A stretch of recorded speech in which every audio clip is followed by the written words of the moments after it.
Hello everyone, welcome back to another session of cooking. I'm particularly labeling this as a lockdown chicken biryani. This does not have anything to do with the lockdown. The only thing is I'm doing during a lockdown period. Otherwise, this is a classical, authentic chicken biryani without using any additional masala which I've bought from outside. So I'm going to prepare everything slow and steady in the kitchen here. Keep watching.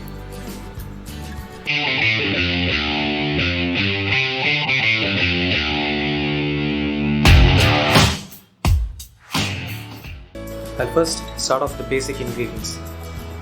These are the basic spices what we need. We have bay leaves and other spices, and I have cut some 4 green chilies. Just cut it straight slit like this. Jeera, sombu and some elaichi. So these are the basic spices that we need. I have 2 cut onions, tomatoes, coriander leaves and mint leaves. These are the basic powders that we need.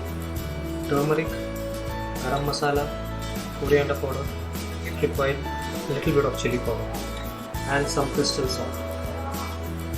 As far as oils are concerned, I'm taking some sunflower oil, a little bit of ghee towards the end and curd to make the biryani much more tastier, and some ginger garlic paste. Here comes the most important part.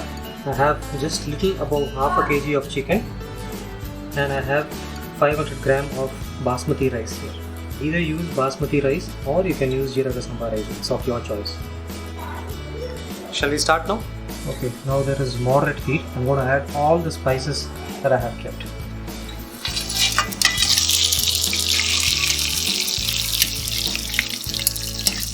Make sure you don't overheat it. Just moderately burnt. You have to add onions to it. Now is the time to add onions.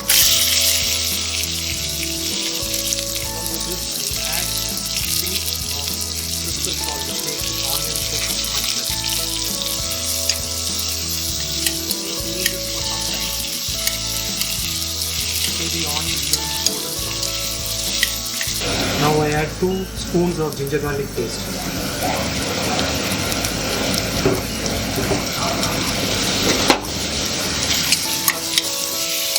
Cook it until the raw smell of the ginger garlic goes out.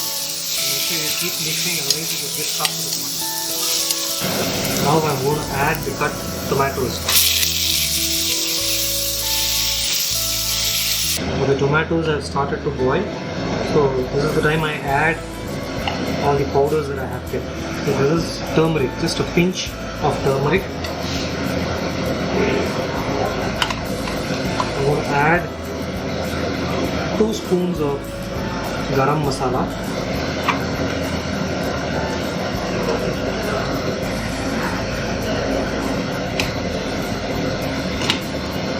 I'm going to add 2 spoons of coriander powder.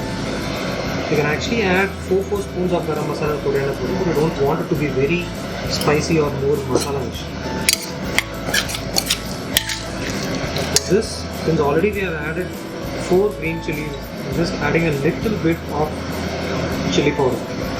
So this is only very little for the half kg rice and chicken I'm going to use.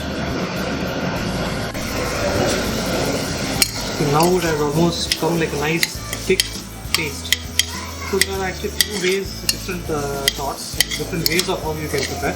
I can actually add the curd now, which will make the chicken soft, but I'm going to boil it next. But I don't want it that way. I want the chicken to be more masala-ish, and I want the final outcome to be very soft. So I add curd towards the end. So now I'm adding the chicken.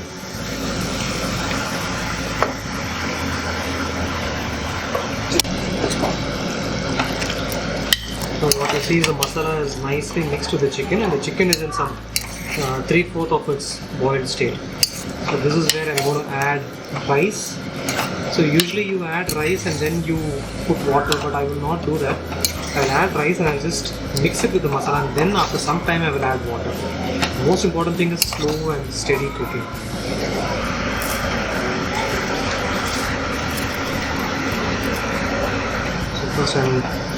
So the rice that I have used is the basmati rice. So either you can use jeera samba rice, that will also add a very good flavor for biryani, and basmati rice also has its own different flavor.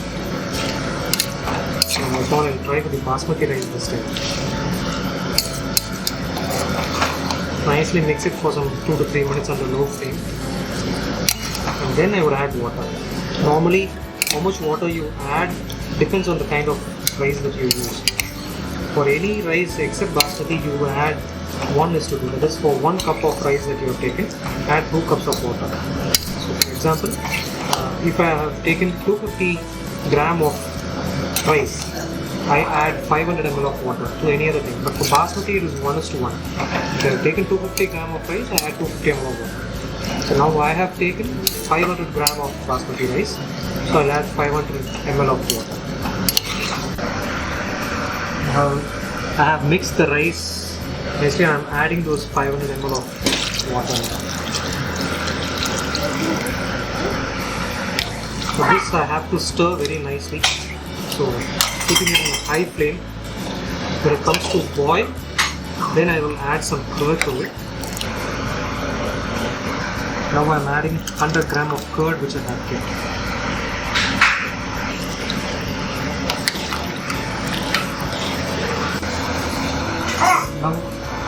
Now you see the water is boiling. At this point, I add the coriander leaves and the mint leaves together.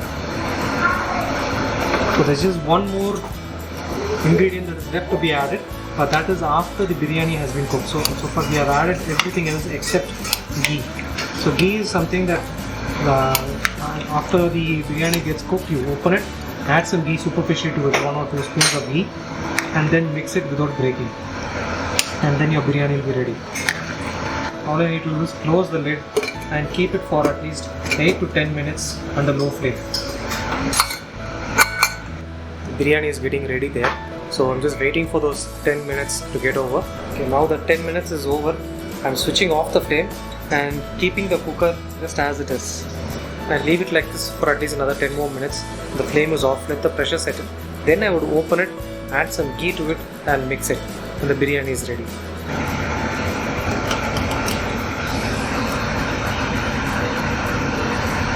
Now the biryani is ready to be served and eaten. So that's it, hot and spicy chicken biryani, traditional biryani is ready, and I'm going to enjoy it right now. See you until my next video.